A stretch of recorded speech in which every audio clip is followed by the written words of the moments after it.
Good morning from the heart of New York City. This is Food School Smarter, Stronger, Leaner podcast dedicated to wanting to learn and apply to eat better daily. I'm your host, Angela Shurina from CreateYourself.today, your personal nutritionist, your personal health and wellness coach, your personal fat loss guru, and just someone with a lot of passion for healthy food, healthy eating, everything and anything we put on our plate and in our mouth to feel better, look better, and perform better on all levels. Today, guys, as I promised, we're going to be talking about the book that I'm really excited about. The book is called The Personalized Diet, the Pioneering Program to Lose Weight and Prevent Disease, written by PhD Aaron Siegel and Aaron Elinoff, MD and PhD. So the book is all about scientific approach to designing your own unique personalized diet that works for you, but probably will not work for anyone else on this planet just exactly the same. And to personalize your diet using the method described in the book, you don't have to have super complicated equipment or do genetic testing or microbiome testing or any of that. Everything you need to do the testing and design your personalized diet, you can purchase at any drugstore,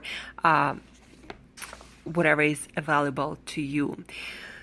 I'm very excited about the book and about the method described in the book and about the diet because it really makes sense that what foods works for me will not work for you.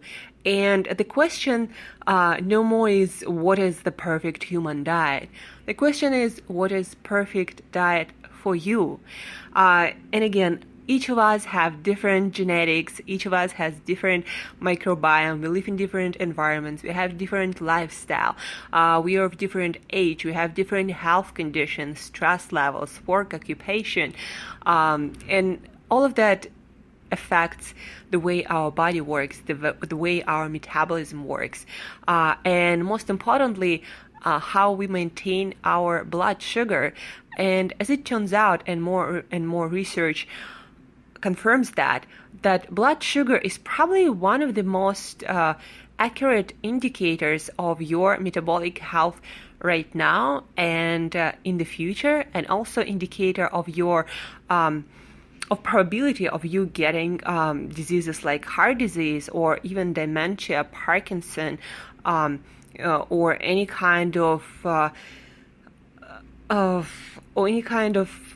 metabolic diseases like diabetes, or even your chances of getting a stroke or a heart attack.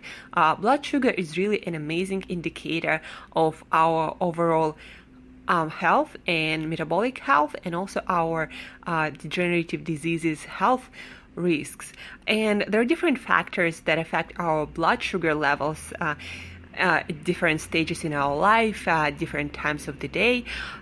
Genetics affected, microbiome affected, environment, how much we sleep, how much toxins we exposed to, how much stress we have, and how well we manage it, how much exercise we have, our activity level overall, and of course, the most the factor that affects our blood sugar the most is food. And because we eat food on a daily basis several times a day, every single day, unless we are fasting, that doesn't happen often, that really matters how well we manage our food and how wisely we choose our foods that affect our blood sugar levels right away. You eat food, you eat anything, and your blood sugar changes. Usually it rises right after you eat something, not right after, but a few minutes after, once the food is digested and nutrients get into your bloodstream. So food affects our blood sugar levels the most. And the way food affects our blood sugar defines how much hunger we feel, how many cravings we have, how much fat we actually store, and how much energy we have. Are we feel fatigued, or are we always full of energy? That all depends on our blood sugar and how well we can manage balance in our blood sugar. And because again, food choices affect that blood sugar a lot, we need to make wise food choices. And that's what is personalized dieting is all about. Because what happens when your blood sugar rises too much because of poor food choices?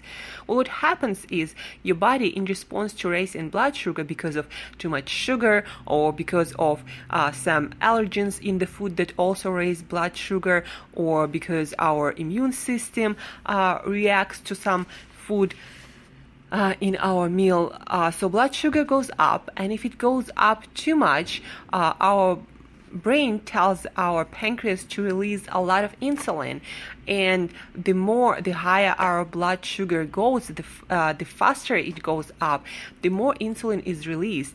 And because our body is not such a precise system, it cannot calibrate the exact amount of insulin needed. A lot of times it will overproduce insulin in response to really high blood sugar spikes. And what happens then? Well, insulin tells our cells to get all the sugar, all the energy out of our bloodstream and lock it down in the cell in the form of either glycogen, but as we know, we can only store about 2,000 calories of glycogen in our liver and in our muscles combined, and then the rest goes into fat storage, and we can of course store almost unlimited amount of fat, but even when we store a lot of fat already, our cells can become insulin resistant and will not even accept that energy, that blood sugar, and that blood sugar is converted into different types of fats like triglycerides that start circulating in our blood, or there's going to be more cholesterol. So basically, what I'm trying to say is cholesterol, triglycerides have nothing to do with the fat you're eating. It has to do with blood sugar spikes that are unmanaged or managed very poorly, and the body is not able to manage them well. And that's why we get triglycerides, high blood sugar that doesn't go down. That's why we get all kind of metabolic disasters, blood sugar spikes. And blood sugar spikes can happen because we get too much sugar, we get too large of a meal, we get food that causes some inflammatory reaction in our body that also raises blood sugar. The food causes some allergic reaction, not allergic, but some autoimmune reaction in our gut that also raises our blood sugar. And so the more blood sugar spikes you get, the more fat you usually store, especially in your belly area, and the more poor your metabolic health is. And again, the overall mortality, the degenerative diseases, all kinds of metabolic diseases, diabetes, and other conditions related to metabolism, they all go up. So what a personalized diet is all about is it helps you to determine the foods that raise your blood sugar the most. And it's not actually necessarily the foods that has the most carbohydrates per meal, let's say. So for example, somebody might have high blood sugar spike in response to regular oatmeal. But if you add good butter to it, you might not have a high blood sugar spike. That's what's described in the book, and that's what you want to understand, that not all high carbohydrate foods will and can cause high blood sugar spikes, and not all low carb food will be good for you either. Not all natural foods will be good for you. Things like tomatoes can cause high blood sugar spikes in some people.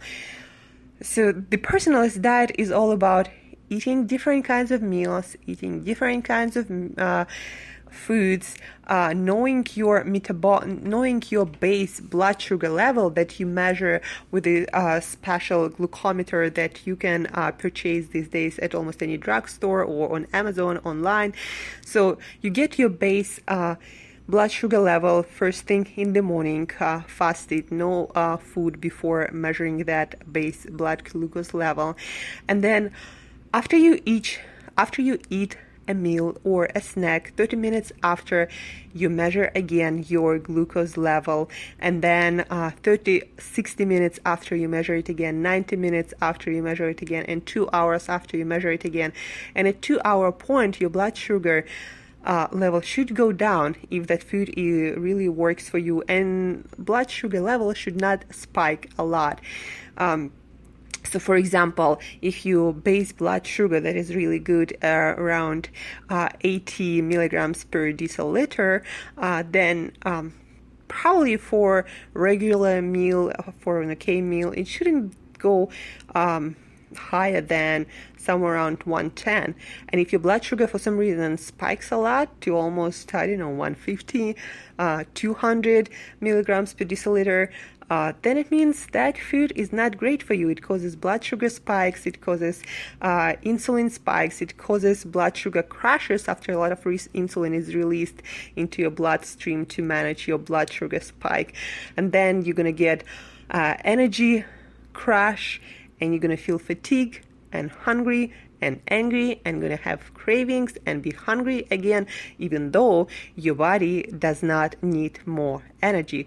That's how tricky it is. And personalized diet is all about taking this few weeks, a week, depends how often a day you want to measure different foods and how much variety you have in your diet. Because ideally you want to measure your blood sugar after each of your regular meals, and even in the book suggested to check out your favorite places to eat, your favorite meals, so you know what kind of meals are good for you and what kind of meals are not that good for you, and based not on some theory that somebody thinks is true, but on your actual body's metabolic response, or your blood sugar levels that stay pretty stable after your meal or spike a lot. That, as we know right now, not a great thing. The more blood sugar spikes you have, the poorer your metabolic health is, the more chances of getting degenerative diseases, metabolic diseases you have. So in this book, Personalized Diet, there is also a lot of fascinating facts about nutrition and different ways of measuring your blood sugar after meals, different kinds of foods. There is a link to an app where you can register your blood sugar levels that helps you to create your personal map of good and bad foods. But anyway, this book is all about creating this personalized diet based on your own blood sugar levels at your own life circumstances, environment, age, metabolic health, stress levels, your sleep levels. And then once you know your, basic sugar metabolism, blood sugar metabolism, you can start working on your meals. And it doesn't necessarily always mean to include or exclude certain foods. It also might mean to change the meal time, because we know that depending on when you eat your food, your blood sugar fluctuations will be different. Or maybe reduce the amount of food you're eating, or maybe add fat to your food to reduce blood sugar spikes, because we know that fat, for example, usually reduces blood sugar spikes, because blood sugar then released slower, because digestion is slowed down by the presence of fat. Maybe you need to increase more. Maybe you need to increase fat or fiber content of your meals. Or maybe you need to sleep more and exercise more, and try meditation. That also helps to regulate your blood sugar, because the more relaxed you are, the lower your blood sugar actually. So personalized dieting. This is a future of dieting. When your diet is going to be created based on your genetics, based on your microbiome, based on your health, on your age. But for now, blood sugar is probably the most accurate way to personalize your diet. And that's the experiment that I'm going to run, either studying in a couple of days or next week. And I'm going to measure my blood sugar after some questionable foods like cashew nuts or peanuts that I love sometimes, but not recommending, but by some dietary theorists. Or I'll measure maybe some dark chocolate and not dark chocolate and compare how my blood sugar fluctuates based on that. It's an amazing and cool kind of experiment to figure out what foods really work for you and what foods don't work for you personally. Not because of some diet theory, but actually what foods work and don't work for you. So I'm really fascinated about that book. Tomorrow I'm going to continue with some more takeaways from the book you can use to create your personalized diet. For now, if you want to start working on your personalized diet, creating map of foods that work for you personally, then purchase some simple glucometer that can measure your blood sugar and start measuring your blood sugar. Again, first time when you wake up, when you eat nothing, so fasted, so basically wake up, measure your blood sugar, and know that you should do probably that a couple of times, first times, to make sure that the readings are correct. And then start measuring after your meals. But also remember that depending on the kind of meals, for example, so oatmeal and oatmeal with butter are not the same foods. So the more complex food is, the more different results you're gonna get. So if you wanna, check complex meals, go ahead. But also know that if you remove some ingredients, your blood sugar readings can be completely different. So after a meal, measure your blood sugar 30 minutes after it, 60 minutes, 90 minutes, and 120 minutes after. And the last time you measure your blood sugar is at night before going to bed, and it should go back to pretty much the same level.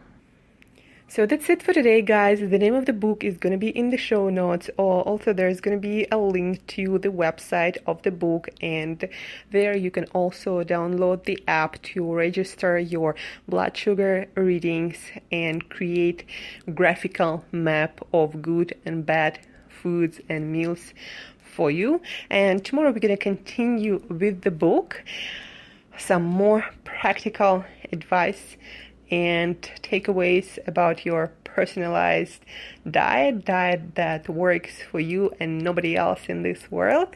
If you have any questions about the experiment I'm gonna do and how to do your own experiment, shoot me email to Angela@createyourself.today. If you have any questions, shoot me email to Angela@createyourself.today. Thank you guys for listening. I love you all. Nutrition science, diet science is getting more and more fascinating and precise. It's getting more of a status of a real science. So I'm really excited about that. Anyway, thank you for listening. Share, rate on iTunes. I love you all. Until next time, measure your blood sugar and eat better daily.